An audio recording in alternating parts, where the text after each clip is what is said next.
Here we go. No shit. Fuck me. It's really awful when you try and do something. What is 6 multiplied by 166? Quick maths. 1,000. 1,000. Mr. Pavi, what does 1,000 represent? That's the number of downloads we had on the podcast so far. Bingo. Yeah. We've just done 10x our target of month 1. Yes. 1,000 as of yesterday. So by the time this comes out, a few days ago. 1,000, almost 1,100 now. 2 days before the end of the month. So thank you for listening. It's been a lot bigger than we thought it would. So now we have to carry on. I'm struggling to know what should be the target for month 2. Sensibly, we should probably say like 20% or something. Yeah, to be sensible. Like you think there's too. Yeah, you think there's too weak. If we say 2,000, that would be great, but it will be a hustle. Yeah. I'd love to add 2,000. We'll see. I guess it depends on the extra stuff that we do to promote it, the guests that we bring on. We've got a long list of people that we need to arrange some chats with. Thank you, everyone, for your recommendations of guests. Oh yeah. Thanks for the recommendation, of course. I feel like we've added a few more things in the last week or so. Obviously, we had a couple of great guests that added an additional, layer of new listeners. Yep. I think we're getting an influx from the US. I saw Australia as well is picking up. About like 30 people in Australia, but mostly the US, thanks to Cody the week ago. And we started doing a bit more content as well out on other channels with some clips and everything. Like you're doing a few things on TikTok. We've got a few different channels where content is going out. Obviously, we're using LinkedIn still. What else? I think the SEO is working really well. I sent to you the screenshots from I think I took a few days ago, but if you type growth or startups or marketing, I think it was on Spotify, like we show up either number 1 or in the first few. I think in one of the screenshots we were above like Y Combinator, and I was like, wow, that's that's nice. No pressure. Yeah, it's pretty crazy. I think the whole podcast SEO thing is really interesting because I hadn't really considered it at all before we spoke to Cody last week. Obviously, you've been doing a bit of it in the past, but just the way, taking, because I think people would think I can't be bothered to write show notes and I can't be bothered to take too much time over putting all the content out there and the titles and all that stuff. But it obviously makes a massive impact because, the same reason all SEO makes a big impact. But I think it's probably easy to forget on a channel like podcasts that you do need to put in that work and how beneficial that can be. Yeah, it's very simple algorithm to rank. And most podcasts don't really do keywords optimization. It's not really a thing that most podcasts do. So it's really easy to show up, especially if it's keywords that people would tend to look for.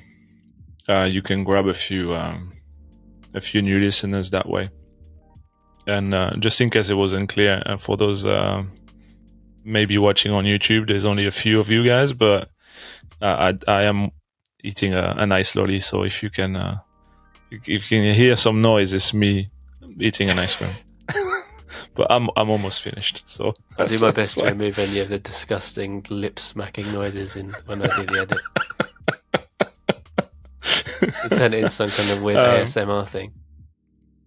Exactly. We spoke about it in the first episode, but that's the way we're actually doing it, making like some noise and shit. Yeah. But now we've done that, you can put ASMR as a keyword, and then we can start ranking for that. Yeah. Well, the AI that we're using to write, We'll find it. It will find a way. It will find you saying it, and we'll have it as a keyword. So that's all good. We should also say that by the time this comes out, we would have launched our newsletter as well, which you can find in the show notes in the description. There's the link. And maybe we should talk a little bit about that. We aim to drop an episode every week, and technically the day after have a newsletter to kind of launch the episode, as well as giving a few more things. Still work in progress, but we're thinking extra insights, maybe some links of things we found, memes, maybe like one of our ads, like legendary ads that we collected over the last few years, things like that that might spark some ideas in your week when it comes to growth and marketing. What do you think? What else? Yeah, I think some exclusive content from our guests, just little small snippets, things to think about, or questions, or talking points, takeaways, stuff like that. We haven't actually got any of that from the existing episodes because we only thought of this idea recently. But in the future, we're going to try and get a few nice little tidbits that we can put in the newsletter that makes it a bit different, and you find a bit more content in there. But I think the idea is it shouldn't be long. I really like George Mack's marketing plug newsletter, because it's just super short. You can read the whole thing in like 30 seconds, and that's what you need. When they're too long, you just can't. They just end up bombarding you, and you just don't bother reading them. Yeah, love that. So in a week time, by the time you hear this, go to the description, subscribe. You'll get more from the content. So and it supports us, so it's nice. I think there was 3 buckets of kind of growth pillars we wanted to tackle for the podcast. We mentioned SEO. That's kind of in the works. We spoke about paid ads. That's actually running, but very minimal spend. We're doing a little testing at the moment, but it is proving to be very cheap. I think I send you screenshots every now and then of what's going on there. But we're paying between 10 and 20 cents for a link click, which opens the Apple podcast. So it's technically a download, or very close to that. Someone commented on your Twitter thread, and they were like, "This isn't a good idea to get proper listens from," and I think people kind of getting the wrong idea of what we're doing it for, and it's more of a little grey hacky test to kind of not really trick the algorithm, but boost those numbers a bit. That gets you up the charts further, gets more eyeballs on you organically, so it's less of a play to actually find people to listen, which would be great. I mean, we're targeting people that should be interested, but it's not like we're begging to acquire users through ads. And that kind of brings me on to something that we spoke to Cody last week, and what I thought was really interesting, and actually a lot of the feedback I've had from people that listened to it said that they really loved, and this sentiment was echoed on Twitter as well, they really loved his chat around the kind of grey hat side of marketing. And I'm really here for that, because I think there's not enough, people don't talk enough about grey hat, black hat marketing. And you can if you don't know what that is, you can kind of think of it as black hat marketing is like slightly shady, I guess you could say illegal if it's against like GDPR and data privacy practices, and then grey hat is like between kind of legit and shady practices. And that sounds pretty scary, and there's obviously some elements of it that are, but that kind of stuff's been around for years. And I spoke in the first episode about how I was kind of gaming the system and making some money through affiliate marketing, getting people to sign up through kind of shady techniques. And I don't do that stuff anymore, ladies and gentlemen, but that all is classed black hat and grey hat. And if you go on the big forums like Warrior Forums is a big one. There's so many. They kind of, we've said this in the past, they kind of scams in themselves, but people have their courses or they sell them as like programs or like products, and it's like your framework to making a passive income of 50 grand a month, and that's always doing something dodgy, like find a niche, spin up a site, a fake review site, and then send affiliate, join up with affiliate links, and those people operate in that world, don't necessarily ever do legit things, but it's definitely worth digging into. But the reason why I think I want to talk more about that on the podcast is because nobody talks about it, but most people do it. So I was listening to the most recent Lenny's podcast, and they were interviewing. He was talking to the head of growth from Ramp, and he was saying that they have he's talking about the setup of all their teams, and they have a team called their Skunk Works team, which is like a Skunk Works, I think, is like it's like a military thing that do like the experimental bits and bobs anyway. But he was kind of selling that as they're the team that go out and do the crazy things to test like growth hack stuff. And when Lenny pushed him and said like, what kind of stuff do they do, he was like, oh, they've done some crazy stuff, like, they've tested TikTok and they've done some Reddit ads. And I was like, that isn't a fucking Skunk Works team doing that. That's bullshit. So I think a lot of the time, every startup has done something shady. Every marketplace has tried to steal users or leak users from a competing marketplace. It's all scraping. You need to, exactly. People have scraped email addresses. You can go and you can spend time finding email addresses on LinkedIn, compiling the list yourself and sending an email, and that's fine. But using a tool to do that for you gets you into that shady territory. But I don't think enough startups talk about that. But they love to talk about growth hacking. They never really, reveal what they actually do. Which is legit growth hacking. Yeah, I agree. It's always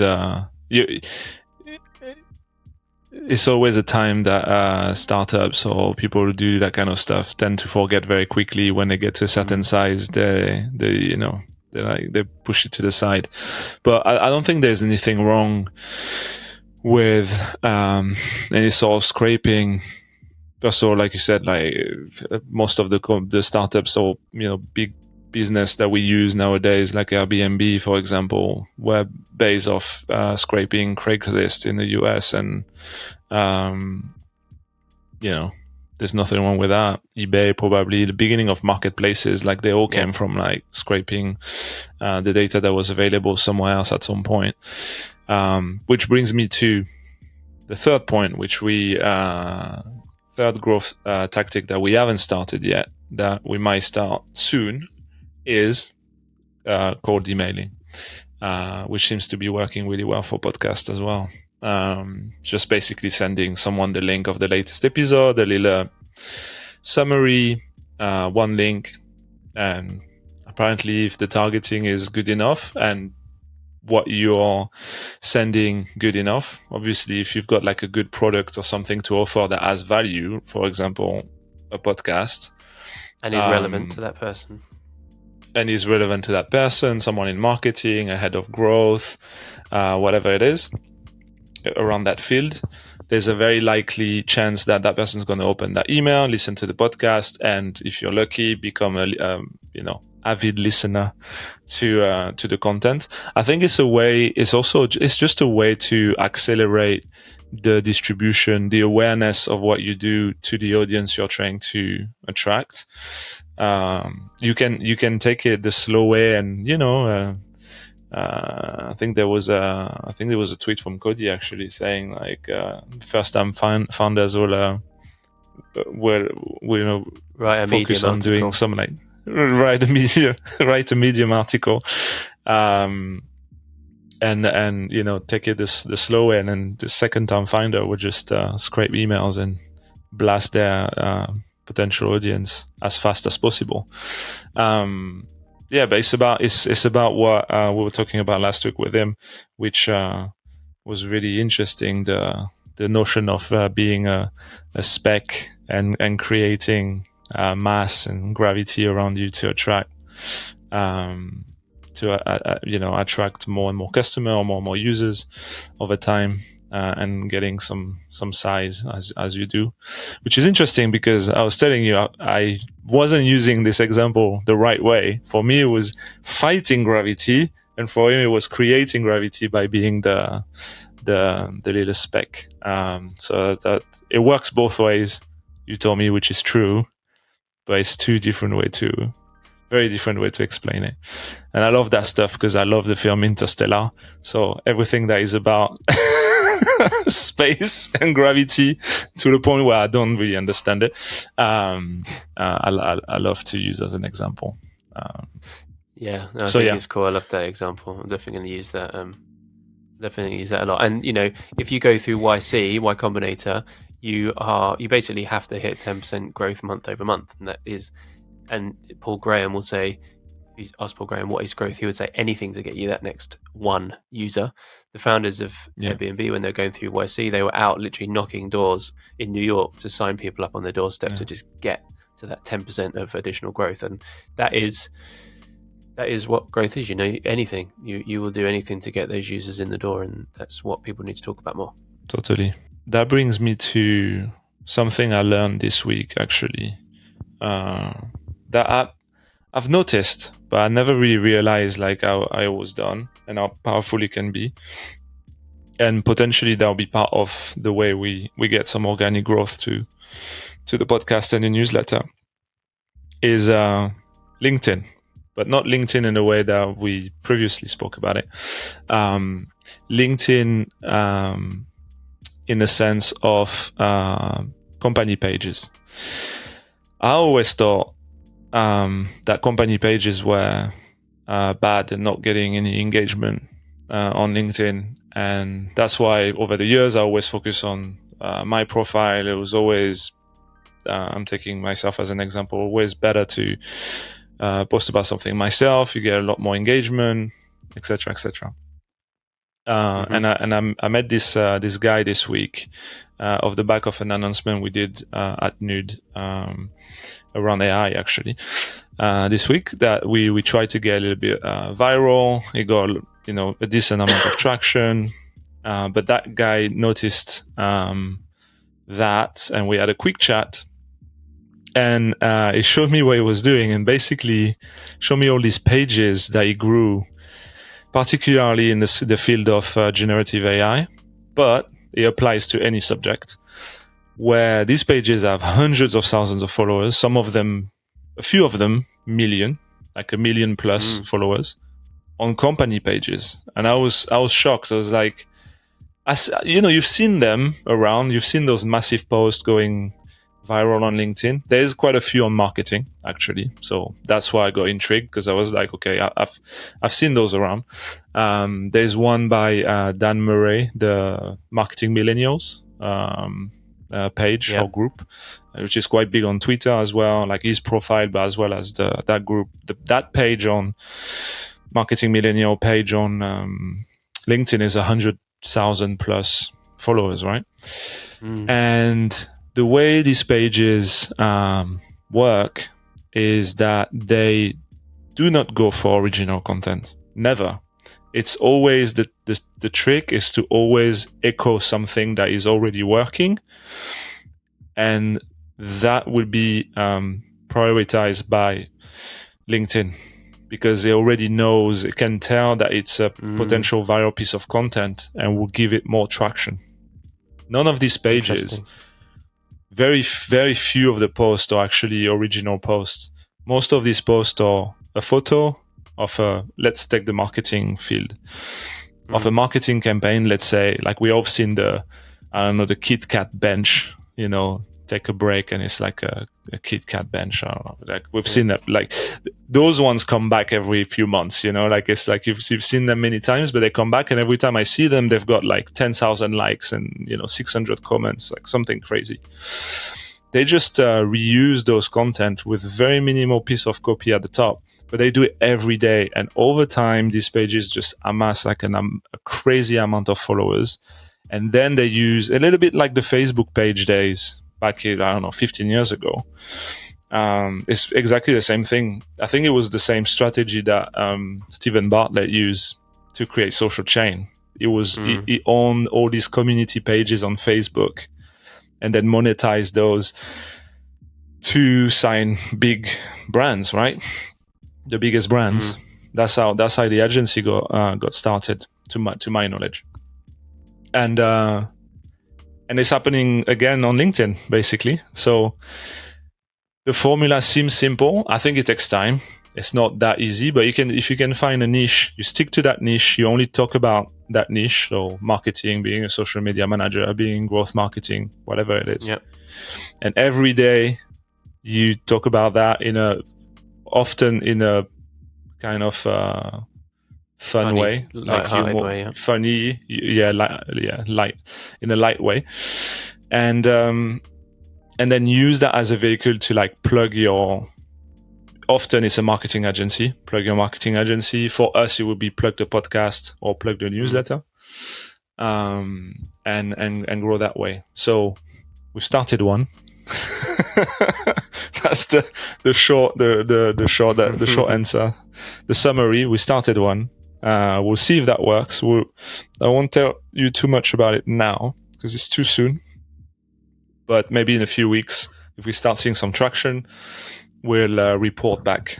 But yeah, company pages on LinkedIn on a particular niche seems to be the hot shit. Go have a look. Yeah, what do you cool. think? I'm looking forward to. I think it's cool. I'm looking forward to seeing how that does. I like the content that we've put up already, and our little bank of future content. Yeah, I think it's going to be an interesting little case study to see how well it goes. Yeah, and the key there is to automate the hell out of it. I'm gonna try. I think we're gonna try and upload as many as we can in advance. If we can, do 30, like one a day for a month in advance, and it takes us like 15 minutes to do so. Yeah, it's a very small amount of time invested to something that potentially could create organic traffic towards the rest of what we do. So we'll see. Yeah, definitely. I think it's interesting how LinkedIn has changed over the last maybe even 5 years. It's always been, I think, my favorite social network, the one that I can scroll the longest and actually find interesting, useful stuff. It's definitely like turning into everybody. It used to be some people built their personal brand.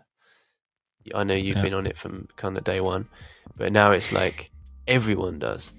And I really liked that the little meme that you put out last week about consultants. And it was like, this is a consultant. He's like 23, fresh out of uni, and he knows everything already, or something along those lines. And it really triggered people. But I think that is definitely how the platform's going. You have to. Yeah. You have to. Everyone is trying to be an expert. Everyone's putting content on it. So it's like, I'd love to see the volume of content uploaded to LinkedIn on like a daily basis today versus like 5 to 10 years ago. It must be massively more. I hope it doesn't end up getting too swamped with that kind of stuff, especially now. It's a boring thing to say, but now everyone can just generate stuff through AI. The amount of things I've read, which is or posts that are like, here's the 5-step thing to generate content to build your own agency when you have literally zero experience on running marketing, just through getting some LinkedIn, just through getting AI to write a LinkedIn post. So that's kind of, I think that's pretty shit. But you got to use it, right? You got to use all these techniques to try and grow. Exactly. That post, by the way, like you said, I've been grinding, trying to find original content for years. Been very active, sharing value, and apparently that's not what works. What works is just one meme that I found somewhere else, and and I think I ended up getting almost 3,000 likes, and I don't know how many comments and shares, but how many people I reached with that one post. That's by far my best post ever, by like 6 times. I think my best post after that was like 500 likes, and that one did 3,000. It reached 500,000 people. Wow, that's crazy. It's mad. It's mad. That's insane. So imagine doing that like at least once a week. Some people do that every day. Like there's some creators on LinkedIn, they do those numbers every day.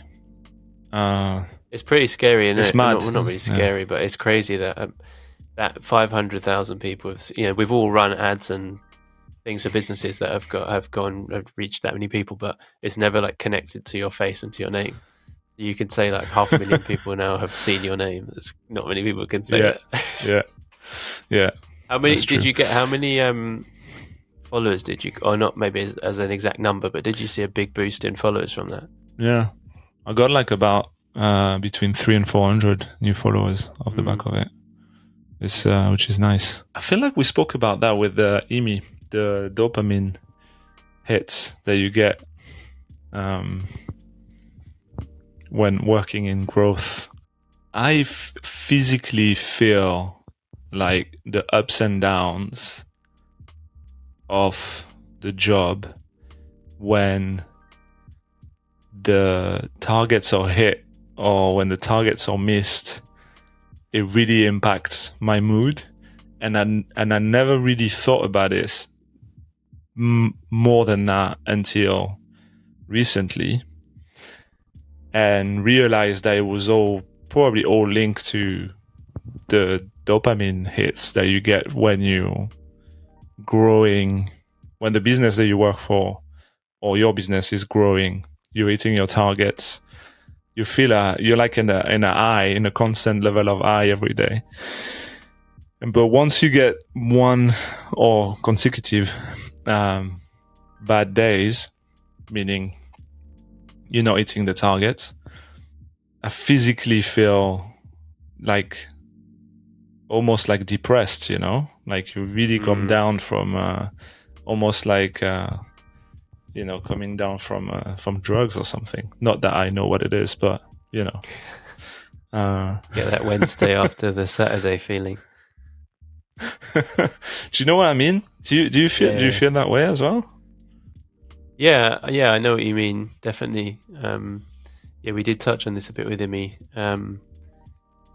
I think, it's easy. Like I think I said before, I think it's easy to take it personally or feel that like pressure of targets. I mean, most people hate the thought of being in a target-oriented job because if you're in like a sales team and you have to meet your targets, then that can be quite stressful because you're not growing the business, and it's exactly the same from like a marketing or growth perspective, because if you're not hitting those targets, then the business isn't growing, and then the new revenue isn't coming in potentially, and that directly impacts everything at the end of the day, people's salaries. So I think it can be depressing in that element, but I also see what you mean when it's more like you're on the high of smashing through the targets and then you get a down day and you're like, I can physically feel it. So I think that's a legit thing.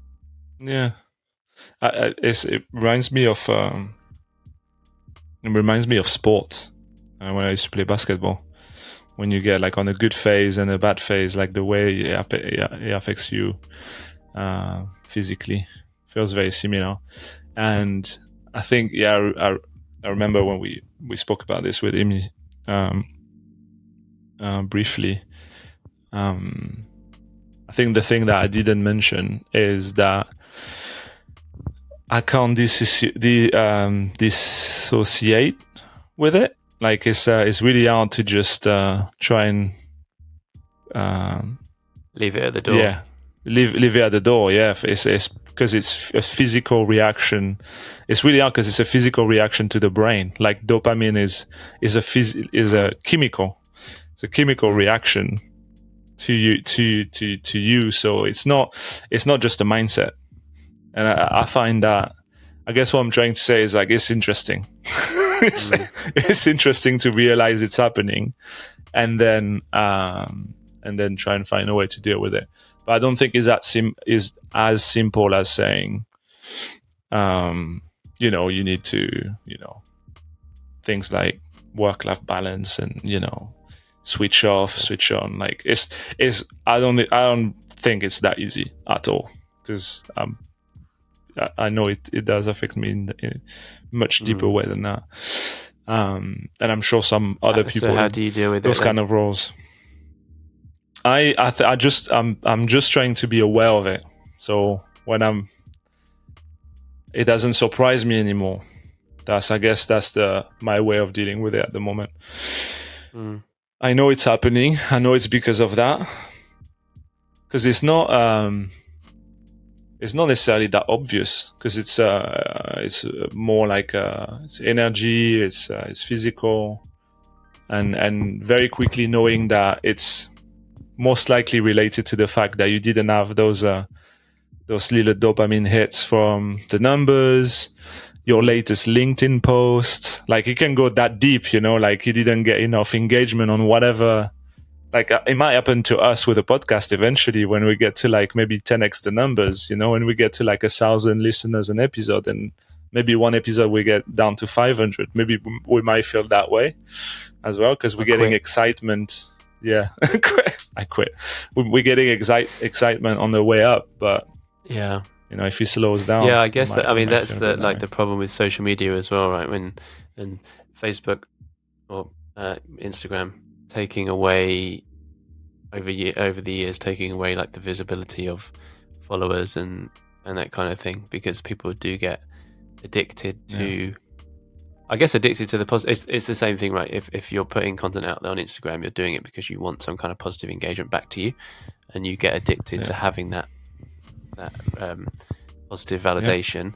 But then from a growth perspective, so you need to join Growth Anonymous. My name's Johan Pevy and I'm a growth addict. You need to do your 12-step program of how you deal with not hitting targets. Yeah. I haven't looked at my targets for 2 weeks. Congratulations. Yeah, exactly. That's what you want. Yeah. But it's definitely a legit thing. It's crazy, really. I mean, it's something that wouldn't have even existed. No, not even that long ago. Like 30 years ago, or probably even maybe even 20 years ago. The having a dopamine hit from any kind of technology. We know apps are built to trigger those dopamine hits through gamification and alerts and notifications and liking and all that kind of shit. So we're definitely being controlled by all of this stuff that didn't used to exist. I read this quite interesting thing a while back, which was we are just like basically like advanced monkeys, and we're not even that. We've only been around for like a few million years, but every time you're looking at your phone and you're using, like, let's say Instagram, and it's built in a way to trigger these like lizard brain things in you that you have no, as you say, you can notice it, but you have no control over it. Like you can't stop breathing. There's some things in your body that you're just a passenger. And it was saying that if you're as like that monkey looking at that phone screen, what's looking back at you is like infinite and unimaginable processing power and knowledge that you basically are. You cannot compete with that. You're just a slave to whatever that wants to do to you. You can't compete, because we're just these monkeys walking around looking at phones, and we can't compete with it. And now the AI, sound like my dad saying the AI. But now with the developments of AI, and it's just we know human psychology, and there's always going to be people building something to play on that psychology to sell us something or to get us to do something, and there's a limit of how resistant we can be to that. We can ask that question to everyone who comes on. Yeah. I guess the irony of our jobs is that we know it's happening, and at the same time it's happening to us because we have to use these tools and understand them and find growth and find the arbitrage within those platforms. They boomerang back to us and affect us as well. Great. We had a topic on ads library. I think there's been some development. Is it this week? Maybe last week it's been announced. I think something really cool that you can now access any Google Ads from any advertisers. Similarly that you can do on Facebook, on the Facebook Ads library. There's a Google Ads library. I'm sure if you Google it, you'll find it. If I remember, we'll put it in the show notes in the description, but I might forget. But it's available, and so that means now, as a marketer, you can spy and get inspired or steal ideas from anyone in the world that is running ads on Google, as well as Facebook, as well as TikTok. All of these platforms have open libraries. It's pretty cool. Did you see that? There's a few people who spoke about it. I did, yeah. I think it's very cool. And also it means that you can spy on your competitors without being a dick and accidentally clicking on it and costing them a click, which is obviously a nice thing to do, not being an arsehole. But I think it's great. Any visibility into not even just competitors, but just inspiration, in general, that you can get. The TikTok library is amazing. I think the fact that it shows you the point at which people engage on a timeline and the amount that people watch every video. I wish that they all had that level of data behind it, because you can really use it actually usefully to craft something. Facebook library I think is great, and people don't necessarily know that you can just search for anything on that. You don't have to. By default, it tries to match it to a page where you can just search for a keyword and you can find all the ads relating to that keyword, which is pretty cool. But yeah, for Google, I think it's really cool. We do a lot of work with charities, and it's really interesting to see how they work, because a lot of charities operate through the Google grant scheme, which means they get a grant to effectively free advertising to a certain budget, and that grant caps you that you can't appear in position 1. You can't. There's like things like that, but there's also caps that you can't achieve a click-through rate of less than a certain percentage. So there's like a range to stay in. But because the charity and because you have these different constraints, it's quite difficult to find areas of opportunity. And I think now with this, it's going to make it much easier to see what are the big players doing, the big charity players doing, and how are they finding that opportunity. Because obviously there's not many people out there searching, I want to donate to a charity. You have to find other ways. And like everything, if you can find what a big player's doing, if you go on the Nike homepage, that, or if you go to like a sneaker pre-release landing page, where you have to join the sneakers app or just put your email address in to sign up, that has been tested to like the nth degree. So you can effectively copy that and know that you've bypassed a couple of years worth of testing. And I think the same can be said for if you're a small player and you go on the Google Ads library and you look up what a big competitor in your market is doing, and you can effectively say, I'm going to try that because it's probably working for them. The same way if you go on the Facebook Ads library and you see that an ad's been running for a competitor for like 6 months, that ad is working for them because it's still running after 6 months. So I think it's great. Great analysis, man. I think if I were to classify them, I agree. The TikTok one is probably the best. Second one, Facebook. Third one, Google. I looked up the Google one is what you realize as well is most ads on Google are pretty straight to the point. One sentence, one image. It's a search ad. Pretty straightforward. But yeah, the ones on TikTok is incredible. Like seeing the retention rate on a video where people drop all the engagement on each of those ads, comments, shares, all of that is so valuable. And I still think there is too few marketing teams looking at ads library to do the paid work. If you spending more time on there, I think can save you so much time. Like you said, looking at people doing it with more budget than you, with more resources than you can bypass a lot of testing by looking at what's working for them and making it your own. Definitely. What do you think about because if you go on the TikTok ads library, you'll see, and you look at like top performing ads this week or this month, they'll always be well, actually, I'm always surprised at how shit they are.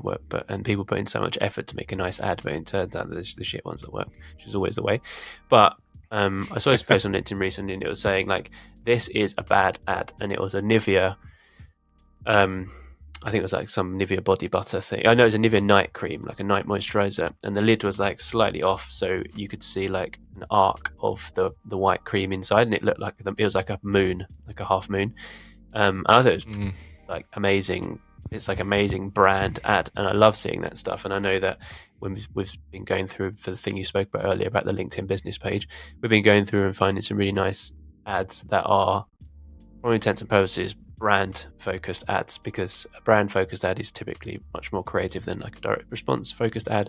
And if you go down the rabbit hole following making every single ad you put out optimized to performance marketing, I think we end up in this boring world where you just have pain point, hit the user's problem, talk to the cost, do some objection handling, and all that stuff works. And obviously you have to do that if you need to hit your targets. But I know you're a big, you love the kind of brand plays and kind of brand marketing. So I just think it would be a shame if we end up in a world where there's none of that brand creativity left. And then when we're going into this what you can do with AI, and we've said before that in a few months or a few years, you might not see any ads that are, or the majority of ads you make are just made by AI because it knows what works, it knows what converts people.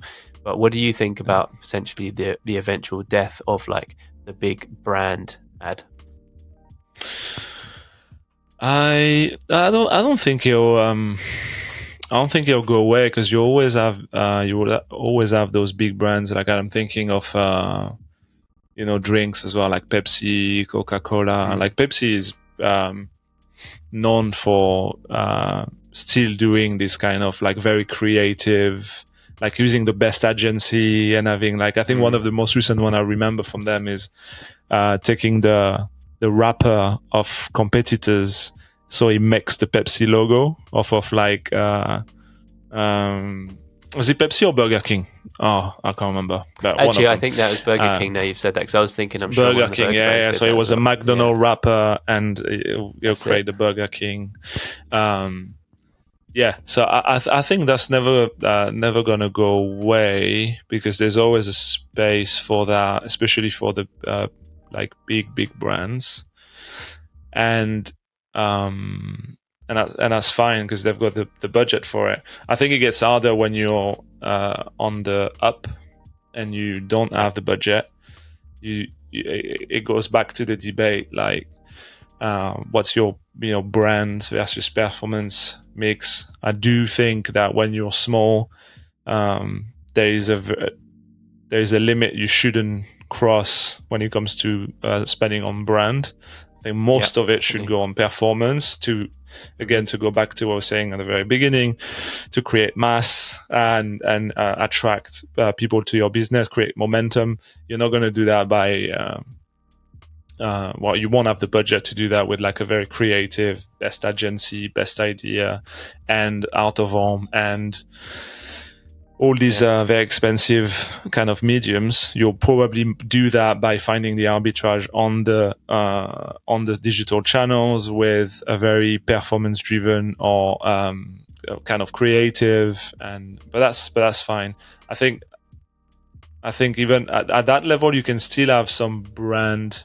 You will have some brand dedicated budget, but it won't be to the extent of the ones you see on the LinkedIn marketing pages that post every day. It'll be to a lesser level. But at the same time, it's not impossible. It's very few examples. If you think about, I think the last couple of years, one startup that's done very well on like building brand with almost zero budget is the dating app Thursday with their with their whiteboard and being in the streets, basically creating hype by sharing that on LinkedIn and getting a ton of people to like and comment. And I would be surprised if what they were doing in the street had any impact on the street. It's more like he had impact online by taking photos of what they were doing on the street. I think that's the tactic, but that was their way of doing it. So I think those kind of stuff are never going to be replaced by, AI. I think that comes from pure creativity, being scrappy, budget or no budget. I think those things will remain, but there is like very few examples at the same time, so it's not easy. Like not everyone are doing that. Like I literally can only think about them when I think about a small startup getting off the ground by doing more brand type of activity like that. Don't know if that answers your question, but yeah. Yeah, it does. Yeah, it does definitely. It does. I think it's really interesting. I don't want to live in a world where everything's performance optimized, but equally we operate in a world where everything has to be very much performance optimized. So as long as there are the big companies out there that are still doing this creative branding stuff, then that's cool. I also think you can be creative you can come up with a nice concept and a cool idea and execute it like Thursday, right? And I think you can doesn't have to be, I guess it is brand awareness, but it's kind of seen like a bit of a dirty word, but you can do, if you're getting your brand personality out there, you can do that through an ad that is optimized or to drive some kind of conversion event. I think you can merge those two worlds quite nicely. Maybe we'll find some examples of that and we'll put them on the LinkedIn page and see how they do. Yeah, for sure. It segues into your point that you've got here about the world being made up of two types of people. So this idea that I saw on Twitter mentions that the people that create and the people that consume. And it's really easy to get, as we know, stuck into the consume side of it and end up, scrolling on TikTok for hours, or at least, a strong half an hour becomes an hour very, very easily. Because those platforms are really good at getting you to consume. And oftentimes when you finish, you realize that it was a big waste of time. And it happens to me not that often these days because we moved into the other segment. But you do feel a bit bad. You're like, you wasted that time. You didn't learn anything. Even the stuff that was supposed to be educational, you forget, 10 minutes later. You take literally zero action on them. You save those videos or whatever. Seeking the dopamine hit but not actually finding it is quite demoralizing. Exactly. So you've got the people who create and the people who consume. And I think us coming through with actually putting content out there with the podcast is our way to further utilize those platforms, not by consuming them, but by injecting our content into them. And I find it quite freeing in that way to be on the other side and getting real-time feedback every week for the last 4 weeks of people giving us feedback, saying what they like, what they didn't like, and improving over time, getting guests. Like it feels like now when I go on TikTok, it's to post a clip about the podcast. It's not to scroll to see other people. Yeah. When I go on Twitter, same. I tweet about the podcast. When I go on LinkedIn, half of the time is for that as well. So that's our way to tilt into the creating side as opposed to consuming side. I think it's a good framework. Yeah, definitely. And you can get a dopamine hit from it. I feel like when we do one of these, or whether it's just us talking, or to be honest, even every element, I'm sure some of this will wane over time, but even like the editing process, it's just like creative, and it gives you that dopamine, that buzz, the dopamine hit of doing something creative. It's not as maybe not as creative as like sitting down and playing guitar for 2 hours, but in another way it is. And it is really nice to put something out there and at first you kind of feel a bit exposed that you're putting your thoughts out there that people might not necessarily agree with, or your face, if anyone ever looks at this on YouTube or on TikTok. But you kind of get used to that quite quickly. I think it will be, if the first time someone gives us a negative comment is going to piss me off, because I find that it annoys me. But it's got to get over those little humps, and other than that, I think it is a very nice thing to do. Totally. It's exactly like you said. It's another way to get those dopamine hits, which are, I think, positive, as opposed to they add, as opposed to drain you, because we are in a creative process. Yeah, exactly, and it's easy for days or weeks and then months to go by where you feel like, other than working, which is great, and you feel like you're contributing and doing something, and anyone that's been out of work will realize how actually shit it is when you're, when you haven't got that and you feel a bit kind of meaningless. But putting that to one side, it's really nice to have something that you do that is just like your thing, and it's like I guess it's a hobby, obviously, and yeah, it's just a nice little kind of baby to have. Now you've got 3 kids and I've got 4. Exactly. Wow, that's a lot. That's a lot of kids combined. A lot of kids. Cool, man. That was just us this week. It was our little recap, a month in, after reaching 1,000 downloads on the podcast, which is fantastic. Thank you for everyone who listened so far. Just going to think it's like a 250 listeners base, times 4. That's 1,000. That's roughly like the way I'm calculating it. And yeah, thank you for listening. We've got new guests coming for the next 3 episodes coming up. It's gonna be great. We're improving every week.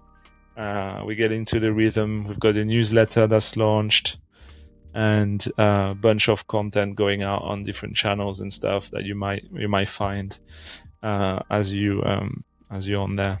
So yeah, that's us. Yeah, just make sure you cut out the part where I go to the toilet.